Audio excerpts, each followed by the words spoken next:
जनसुरक्षा विधेयक न वाचता विरोधक विरोध करतात तर विधेयक वाचल्यावर विरोध करणार नसल्याची मला खात्री। मुख्यमंत्री फडणवीसांचा विरोधकांवर निशाणा। राज्यात नव्या 328 मद्य विक्री दुकानांना परवाने देणार। नवे परवाने एका दुकानांना नाही तर कंपन्यांना देणार। तर विदेशी मद्य निर्मितीचा परवाना देण्यासाठी नेमलेल्या समितीत अजित पवार, कॅपो विजेट या मद्य निर्मितीच्या कंपनीच्या संचालकपदी जय पवार। मद्य विक्री परवाने देण्यासाठी नेमलेल्या समितीमध्ये अजित पवार नको, सामाजिक कार्यकर्त्या अंजली दमानी यांची मागणी। सत्ताधाऱ्यांनी मुंबईचं दिल्लीच्या वाटेवरचं पायपुसणं केलं। काही धनिक आणि राज्यकर्ते मुंबईला त्यांची बटीक बनवू इच्छिता। मुंबई तोडण्याचं काम सुरू। धारावीत त्याचं उदाहरण। संजय राऊतांचा सत्ताधाऱ्यांवर निशाणा। ठाकरे बंधूंची युती होणं गरजेचं, तरच राज्याला नवी दिशा मिळेल। तर फडणवीस शिंदेंबरोबरच्या भेटीवर राज ठाकरे संभ्रम दूर करतील। सामनाच्या रोखठोकमधून संजय राऊतांची भूमिका।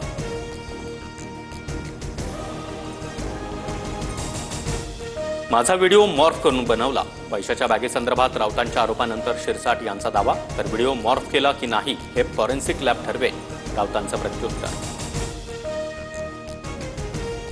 पैशांसाठी काही अडलं असं समजण्याचं काहीच कारण नाही। पैसे देणारे आम्हीच आहोत, त्यामुळे एखादी बॅग तुमच्याकडे पाठवून देऊ, संजय शिरसाट यांची मिश्किल टिप्पणी।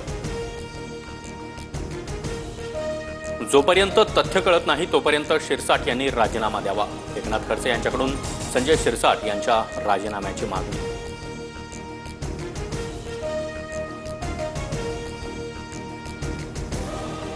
अन्न आणि औषध प्रशासनाचे अधिकारी फोन घेत नाहीत। शिवसेना आमदार संजय गायकवाड चांगलेच संतापले।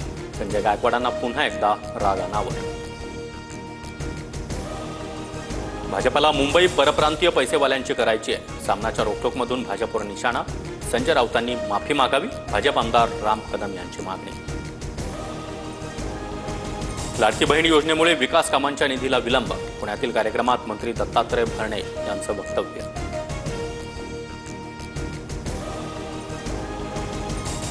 ज्येष्ठ विधिज्ञ उज्ज्वल निकम यांची राज्यसभेवर राष्ट्रपती नामनिर्देशित खासदार म्हणून निवड। तर पंतप्रधान आणि मुख्यमंत्री फडणवीसांकडून उज्ज्वल निकम यांना शुभेच्छा। 9 जुलैच्या पावसात नागपूरकरांचे मोठे हाल। नालेसफाई झाली तरी शहर पाण्यात कसं? मंत्री नितीन गडकरी यांचा महापालिका अधिकाऱ्यांना सवाल। विरारमध्ये मराठी भाषेबद्दल अपशब्द वापरणाऱ्या रिक्षाचालकाला चोपलं। मनसे आणि ठाकरेंच्या शिवसेना पदाधिकाऱ्यांकडून चोप। मुजोर रिक्षाचालकाला माफी मागायला लावली। दुबईला जाणारं विमान रात्रीपासून मुंबई विमानतळावरच। स्पाइसजेटच्या विमानानं उड्डाण न केल्यानं प्रवासी संतप्त। रात्री 1:30 वाजता दुबईला जाण्यासाठी उड्डाण होणारं विमान अद्यापही मुंबई विमानतळावरच।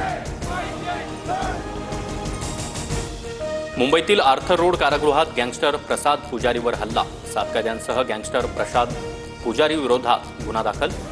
6 जुलैला 2 टोळ्यांमध्ये झटापट झाल्याची माहिती। बुलढाण्याच्या लोणार तालुक्यातील वेणी गावात 2 गटात वाद झाल्यानं गाव तणावात। गावामध्ये पोलिसांचा मोठा बंदोबस्त। सध्या गावात तणावपूर्ण शांतता। पुण्यात सिगारेट न दिल्याच्या रागातून गुंडाचा हातात कोयता घेऊन हल्ला।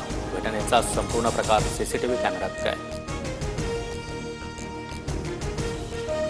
जळगावात शासकीय महिला वसतिगृहात गतिमंद तरुणीला दुसऱ्या तरुणींकडून मारहाण।